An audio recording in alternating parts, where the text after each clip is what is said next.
بسم اللہ الرحمن الرحیم۔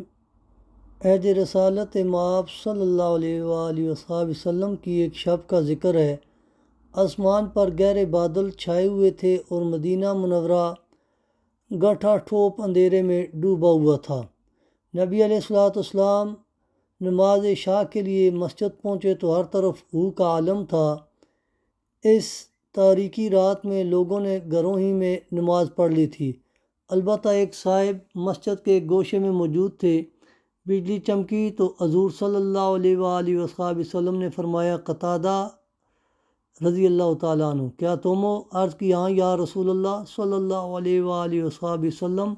میرا خیال تھا کہ اس تاریکی میں جب کہ ہاتھ کو ہاتھ سمجھائی نہیں دیتا، بہت کم لوگ نماز کے لیے مسجد پہنچ سکیں گے، اس لیے ہمت کر کے قصداً حاضر ہوا ہوں۔ نبی علیہ السلام نے ان کے جذبہ اخلاص پر بہت خوشی کا اظہار کیا اور فرمایا، جب تم نماز سے فارغ ہو جاؤ تو مجھ سے مل کر گھر واپس جانا۔ جب وہ گھر جانے لگے تو نبی علیہ السلام نے انہیں کھجور کی ایک ٹیڑھی ٹہنی دی اور فرمایا، یہ لو، یہ ٹہنی تیرے آگے اور پیچھے 10 ہاتھ تک روشنی ڈالے گی۔ وہ گھر کی طرف چلے تو نبی علیہ السلام کی عطا کی ہوئی کھجور کی ٹہنی ایک روشن قندیل بن گئی اور وہ اس کی روشنی میں نہایت اطمینان اور سہولت کے ساتھ گھر پہنچے۔ یہ حضرت قتادہ رضی اللہ تعالیٰ عنہ، جن کے جذبہ اخلاص نے نبی علیہ السلام کو بہت خوش کیا، مسرور کیا، قبیلہ اوس کی شاخ بنو ظفر کے چشم و چراغ تھے اور نعمان بن زید کے فرزند ارجمند تھے۔ حضرت قتادہ رضی اللہ تعالیٰ عنہ ابھی سن شعور کو نہیں پہنچے تھے کہ سایہ پدری سے محروم ہو گئے، یعنی یتیم ہو گئے۔ ان کی والدہ انیسہ رضی اللہ تعالیٰ عنہ بنت قیس نے، جو قبیلہ عدی بن نجار سے تھیں، قبیلہ خزرج کے ایک مرد شریف مالک بن سنان سے نکاح کر لیا۔ ان کے سلف سے مشہور صحابی حضرت ابو سعید خدری رضی اللہ تعالیٰ عنہ پیدا ہوئے۔ اس لحاظ سے حضرت قتادہ بن نعمان رضی اللہ تعالیٰ عنہ اور حضرت ابو سعید خدری رضی اللہ تعالیٰ عنہ آپس میں اخیافی بھائی تھے۔ حضرت قتادہ رضی اللہ تعالیٰ عنہ کی کنیت ابو عمر بھی تھی اور ابو عبداللہ بھی۔ وہ انصار کے سابقون الاولون میں سے تھے۔ رمضان المبارک 2 ہجری میں بدر کے میدان میں حق اور باطل کی پہلی ٹکر ہوئی تو حضرت قتادہ بن نعمان رضی اللہ تعالیٰ عنہ کو ان 313 نفوس قدسی میں شامل ہونے کا شرف حاصل ہوا، جن کو اللہ اور اللہ کے رسول صلی اللہ علیہ وآلہ وسلم نے کھلے لفظوں میں جنت کی بشارت دی، اور وہ شروع سے آخر تک میدان رزم میں داد شجاعت دیتے رہے۔ اگلے سال شوال 3 ہجری میں حضرت قتادہ رضی اللہ تعالیٰ عنہ غزوہ احد میں بھی بڑے جوش اور جذبے کے ساتھ شریک ہوئے۔ معرکہ کارزار میں کسی مشرک نے ان کی آنکھ پر ایسا سخت وار کیا کہ ڈیلا باہر لٹک پڑا، آنکھ کا جو اندر ڈیلا ہوتا ہے۔ لوگوں نے اس کو قطع کرنا چاہا تو انہوں نے کہا، نبی علیہ السلام سے مشورہ کر لوں۔ نبی علیہ السلام کے سامنے سارا معاملہ پیش ہوا۔ آپ صلی اللہ علیہ وسلم نے فرمایا، پھر اپنے دست مبارک سے حضرت قتادہ رضی اللہ تعالیٰ عنہ کی آنکھ کے ڈیلے کو ٹھیک جگہ پر بٹھا کر دعا کی، الہی اس کی آنکھ کو صاحب جمال بنا دے یا اسے زیبائی بخش۔ اللہ کی شان، یہ آنکھ پہلے سے زیادہ خوبصورت اور روشن ہو گئی اور عمر بھر کبھی نہ دکھی۔ جنگ احد کے بعد حضرت قتادہ رضی اللہ تعالیٰ عنہ غزوہ احزاب اور دوسرے غزوات نبوی صلی اللہ علیہ وسلم میں جان بازانہ شرکت کی۔ رمضان المبارک 8 ہجری میں حضرت قتادہ رضی اللہ تعالیٰ عنہ کو ان 10,000 سرفروشوں میں شامل ہونے کا شرف حاصل ہوا جو فتح مکہ کے موقع پر نبی علیہ السلام کے ہم رکاب تھے۔ علامہ ابن اسیر رحمۃ اللہ تعالیٰ علیہ کا بیان ہے کہ جیوش اسلام مکہ میں داخل ہوئے تو بنی ظفر کا علم حضرت قتادہ رضی اللہ تعالیٰ عنہ کے پاس تھا۔ فتح مکہ کے بعد شوال 8 ہجری میں حنین کی خونریز جنگ پیش آئی۔ اس کا سبب بڑا عجیب تھا۔ مکہ پر پرچم اسلام بلند ہونے سے جہاں عرب کے دوسرے معبود ان باطل پر ہیبت حق طاری ہو گئی، وہاں بنو ثقیف اور بنو اوازن کے جنگجو قبائل پر اس کا الٹا اثر ہوا۔ انہوں نے حق کے سامنے سرخم کرنے کے بجائے سرکشی پر کمر باندھی اور مسلمانوں کو ختم کر کے طائف میں واقع اہل مکہ کی جگیروں اور باغوں پر قبضہ کرنے کا منصوبہ بنایا۔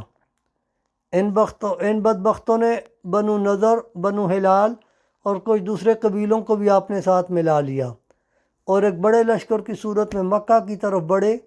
ابھی وہ اوتاس کے مقام پر پہنچے تھے کہ نبی علیہ السلام کو ان کے فاسد عزائم اور نقل و حرکت کی اطلاع مل گئی۔ نبی علیہ السلام نے ان کے مقابلہ کے لیے 12,000 جان بازوں کے ساتھ مکہ سے اوتاس کی جانب روانہ ہوئے۔ اپنے لشکر کی کثیر تعداد دیکھ کر بعض مسلمانوں کی زبان سے نکل گیا، اب ہم پر کون غالب آ سکتا ہے؟ اللہ تعالیٰ کو یہ نازش پسند نہ آئی اور اس نے مسلمانوں کو ایک سخت امتحان میں ڈال دیا۔ لشکر اسلام جوں ہی وادی حنین میں داخل ہوا، وادی کے دونوں جانب کمین گاؤں میں بیٹھے ہوئے دشمن نے اس پر تیروں کا مینہ برسا دیا۔ بنو وازن بلا کے قدر انداز تھے، ان کے تیروں نے قیامت ڈا دی۔ پھر وہ کمین گاؤں سے نکل کر نیزوں اور تلواروں کے ساتھ مسلمانوں پر ٹوٹ پڑے۔ عرب الدستوں میں زیادہ تعداد مکہ کے 9 مسلمانوں کی تھی، وہ سراسیمہ ہو کر پیچھے کی طرف بھاگے اور دوسرے مسلمانوں میں بھی انتشار پھیل گیا۔ اس نازک وقت میں نبی علیہ السلام عزم و استقلال کو گراں بن کر میدان جنگ میں کھڑے تھے اور صحابہ اکرام رضوان اللہ تعالیٰ علیہم اجمعین کی ایک مختصر جماعت آپ نبی علیہ السلام کے گرد سرفروشی اور جانثاری کا حق ادا کر رہی تھی۔ اہل سیر نے صراحت کے ساتھ لکھا ہے کہ ثابت قدم جماعت میں حضرت قتادہ بن نعمان رضی اللہ تعالیٰ عنہ بھی شامل تھے۔ اس افراتفری کے عالم میں نبی علیہ السلام بڑے جوش کے ساتھ یہ رجز پڑھ رہے تھے: میں نبی ہوں جس میں کوئی جھوٹ نہیں اور میں عبد المطلب کا بیٹا ہوں۔ حضرت عباس رضی اللہ تعالیٰ عنہ حضور صلی اللہ علیہ وآلہ وصحبہ وسلم کے قریب تھے۔ آپ صلی اللہ علیہ وآلہ وصحبہ وسلم نے ان کو حکم دیا کہ مہاجرین اور انصار کو آوازیں دیں۔ انہوں نے نعرہ مارا: اے جماعت انصار، اے اصحاب الشجرہ، یعنی درخت کے نیچے بیعت رضوان کرنے والو! اس پر اسرار آواز کا کانوں میں پڑنا تھا کہ تمام اسلامی لشکر دفعتاً پلٹ پڑا اور آنن فانن مشرکین کی صفوں کو درم برم کر دیا۔ مشرکین کے بے شمار آدمی مقتول و مجروح اور اسیر ہوئے اور بے حساب مال غنیمت مسلمانوں کے ہاتھ آیا۔ غزوہ احد کی طرح جو مسلمان غزوہ حنین میں ثابت قدم رہے، ارباب سیر نے ان کا ذکر بھی خصوصیت کے ساتھ کیا ہے۔ ان کی شجاعت، استقامت کو زبردست خراج تحسین پیش کیا۔ حضرت قتادہ رضی اللہ تعالیٰ عنہ کا ان سرفروشوں میں شامل ہونا ان کی حب رسول اور شیر دلی پر دال ہے۔ عہد رسالت صلی اللہ علیہ وسلم کے آخری ایام صفر 11 ہجری میں حضور صلی اللہ علیہ وآلہ وصحبہ وسلم نے جنگ موتا کا بدلہ لینے کے لیے آزاد مودہ کار مجاہدین کا ایک لشکر تیار فرمایا، جس میں حضرت ابوبکر صدیق، حضرت عمر فاروق، حضرت سعد بن ابی وقاص، حضرت ابو عبیدہ بن جراح اور حضرت سعید بن زید رضی اللہ تعالیٰ عنہ کے ساتھ حضرت قتادہ رضی اللہ تعالیٰ عنہ بھی شامل تھے۔ تمام صحابہ رضوان اللہ تعالیٰ علیہم اجمعین بڑے رتبے اور عظمت کے حامل تھے۔ نبی علیہ السلام نے امیر لشکر اپنے محبوب صحابی حضرت زید بن حارثہ رضی اللہ تعالیٰ عنہ کے فرزند حضرت اسامہ رضی اللہ تعالیٰ عنہ کو مقرر فرمایا۔ اس وقت نبی علیہ السلام کی طبیعت میں ناسازی کا آغاز ہو چکا تھا، تاہم آپ صلی اللہ علیہ وآلہ وصحبہ وسلم نے اس لشکر کو کوچ کا حکم دیا۔ اس نے مدینہ منورہ سے چل کر جرف کے مقام پر پڑاؤ ڈالا۔ یہیں حضرت اسامہ رضی اللہ تعالیٰ عنہ کو حضور صلی اللہ علیہ وسلم کی شدید بیماری، طبیعت کی ناسازی کی اطلاع ملی اور وہ چند دوسرے صحابہ اکرام رضوان اللہ تعالیٰ علیہم اجمعین کے ہمراہ فوراً جرف سے مدینہ واپس آ گئے۔ حضرت اسامہ رضی اللہ تعالیٰ عنہ کے مدینہ کے فوراً بعد نبی علیہ الصلوۃ والسلام نے اس دنیا سے پردہ فرمایا۔